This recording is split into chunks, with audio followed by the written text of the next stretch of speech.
अस्सलाम वालेकुम friend, this is Daniyal Khan. Welcome to my channel.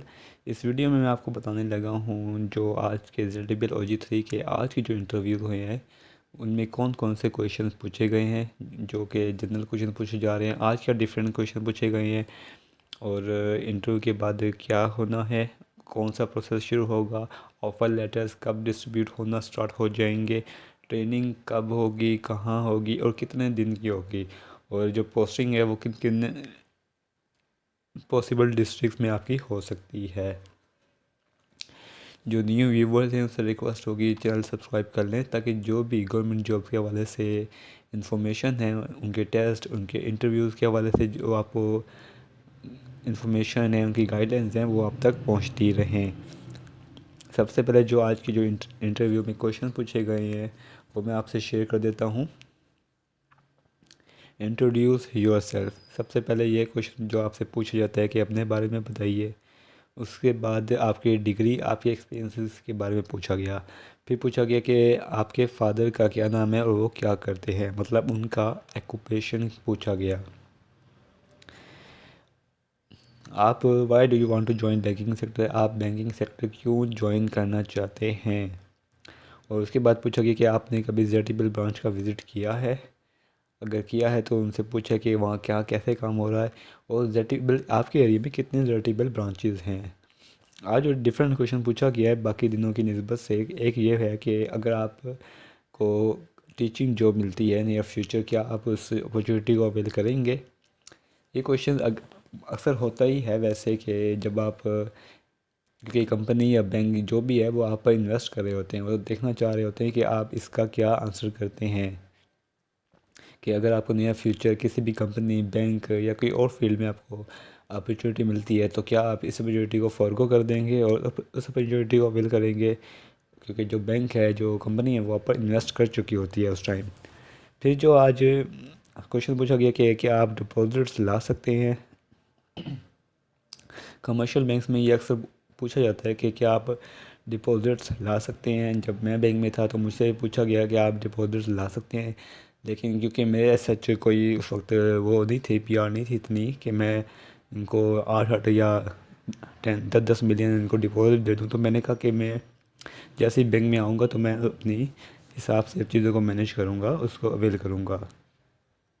Communication, अच्छा, तो ये पूछा गया, लेकिन जो ग्रेटी बेल है वो तो ज़ाहिर है, उनसे ये भी पूछा गया कि ये हम लोन ऑफ़र करते हैं, एग्रीकल्चर लोन ऑफ़र करते हैं, तो आप कैसे जो लोन है उसको कैसे रिकवर करेंगे। अगर कोई डिफ़ॉल्ट कर जाता है तो आप उससे रिकवरी कैसे करेंगे उस लोन की। तो इसका आंसर आपने देख लेने हैं जो नेक्स्ट जिनके कल इंटरव्यूज़ होने वाले हैं, तो इन क्वेश्चन को प्रिपेयर कर सकते हैं कि वो इन क्वेश्चन को कैसे टैकल करते हैं। एक ये कि अगर आपको नियर फ्यूचर कोई जॉब मिलती है तो आप इस अपॉर्चुनिटी को फॉरगो करेंगे या उस अपॉर्चुनिटी को अवेल करेंगे। दूसरा कि आप डिपॉजिट ला सकते हैं। कमर्शियल बैंक में डिपॉजिट ज़ाहिर है एक इशू है, क्योंकि टारगेट बेस्ड भी जॉब होती है, तो यहाँ टारगेट का तो इशू होता ही है। दूसरा कि क्या आप जो लोन है उसको रिकवर कैसे करेंगे। तो ये आपने 3 सवाल जो आज नए पूछे गए हैं वो आपने देखने हैं कि आपने इसको कैसे टैकल करना है। आपकी डिग्री कैसे रिलेटेड है, ये क्वेश्चन पहले भी हुआ है, पहले भी होते रहे हैं, आज भी हुआ है। करंट जॉब क्या कर रहे हैं आप, अगर कर रहे हैं तो, और कितनी सैलरी ले रहे हैं। अगर वो आप सैलरी ज़्यादा ले रहे हैं तो वो पूछेंगे कि हम तो इतने कम ऑफ़र कर रहे हैं, फिर आप क्यों आना चाह रहे हैं, तो वो आपसे रीज़न भी पूछ सकते हैं। तो ये कुछ क्वेश्चन हैं जो मोस्टली सबसे यही पूछे गए हैं। डिफरेंट जो क्वेश्चन पूछे गए हैं वो यही 3 नहीं है कि अगर आपको कोई नियर फ्यूचर कोई अपॉर्चुनिटी मिलती है तो आप उसको अवेल करेंगे या फॉरगो करेंगे, आप डिफ़ॉल्टर से या लोन को रिकवरी कैसे करेंगे, और आप डिपॉजिट्स ला सकते हैं। तो ये जो क्वेश्चन हैं जो, और बेसिक, और जो बाकी क्वेश्चन हैं वो जनरल क्वेश्चन ही हैं जो सबसे पूछे गए हैं।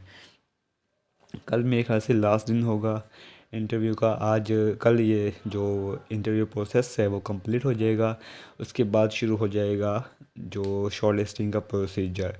जब इसमें से शॉर्ट लिस्टिंग हो जाएगी, अब ये देखना पड़ेगा किन लोगों को वो सिलेक्ट कर रहे हैं, किस बेस पे सिलेक्ट कर रहे हैं, वो तभी पता चलेगा जब ऑफ़र लेटर डिस्ट्रीब्यूट होना शुरू हो जाएंगे। 1 महीने बाद शायद, ईद के बाद ये प्रोसेस शुरू हो जाएगा, ऑफ़र लेटर डिस्ट्रीब्यूट होना शुरू हो जाएंगे।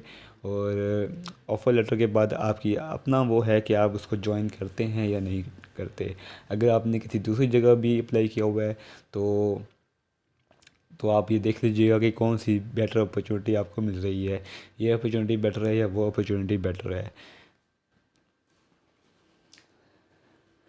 तो जब मैंने बैंक ज्वाइन किया था उस वक्त मेरे पास यही अपॉर्चुनिटी, तो मैंने ज्वाइन किया था। लेकिन जैसे ही बैंक के बाद मुझे दो अपॉर्चुनिटीज़ मिल गई थी, और उसमें से भी मैंने एक मुझे इस्लामाबाद में अपॉर्चुनिटी मिली थी, एक मुझे अपने डिस्ट्रिक्ट में मिली थी। तो जो मैंने अपने डिस्ट्रिक्ट वाली अपॉर्चुनिटी को अवेल की थी, क्योंकि ज़ाहिर अपने डिस्ट्रिक्ट में बंदा ज़्यादा कंफर्टेबल होता है। लेकिन जो इस्लामाबाद वाली अपॉर्चुनिटी वो बेस्ट थी, लेकिन मुझे अपने ही डिस्ट्रिक्ट वाली अपॉर्चुनिटी ज्वाइन करनी पड़ी। और जैसे जैसे आप अप्लाई करते रहेंगे ना, आप किसी एक मैं आपको एडवाइस दे रहा हूँ कि किसी भी एक जॉब पे आप मत रहे मतलब डिपेंड मत करें। आप अप्लाई करते रहें, उनके टेस्ट दें, उनके इंटरव्यू देते रहें। तो ऐसा होता है कि जब बस बंदा जब उसको ये पता ही नहीं होता कि कहाँ से उसका चांस बन जाता है। तो अगर किसी का इसमें चांस नहीं बनता या किसी को वो ये अपॉर्चुनिटी नहीं मिलती, वो दिल मत हारे, वो अप्लाई लाजमी करे आगे। और चैनल मेरा ज़रूर सब्सक्राइब कर लें, ताकि आपको एक तो जॉब अपडेट्स मिलती रहेंगी, दूसरा आपको गाइडलाइंस मिलती रहेंगी मेरे चैनल के थ्रू। ट्रेनिंग इनकी में 5 से 10 दिन की होगी, और ट्रेनिंग के बाद आपकी पोस्टिंग होगी। ट्रेनिंग आपकी पोस्टिंग के बाद भी हो सकती है, उससे पहले भी हो सकती है। लेकिन सबकी ट्रेनिंग मेरे ख्याल से पहले ही होती है, हमारी पहले ही हुई थी पोस्टिंग से। तो पोस्टिंग होगी आपकी जो करीब आपके डिस्ट्रिक्ट है, अगर आपकी डिस्ट्रिक्ट में नहीं होती तो करीब तर जो आपके डिस्ट्रिक्ट होते हैं उसी में आपकी ट्रेनिंग, आपकी जो पोस्टिंग है वो हो जाएगी। कल के इंटरव्यू देखते हैं कि कल कौन कौन से यूनिक क्वेश्चन पूछे जाते हैं, और कल के क्वेश्चन के बाद ये सारा इंटरव्यू प्रोसेस कंप्लीट हो जाएगा, और उसके बाद शुरू हो जाएगा ऑफर लेटर का प्रोसेस। तो ये जो क्वेश्चन हैं ये नेक्स्ट आने वाले जो कैंडिडेट्स हैं वो लाजमी प्रिपेयर कर लें। तब तक के लिए अल्लाह हाफिज़, थैंक यू।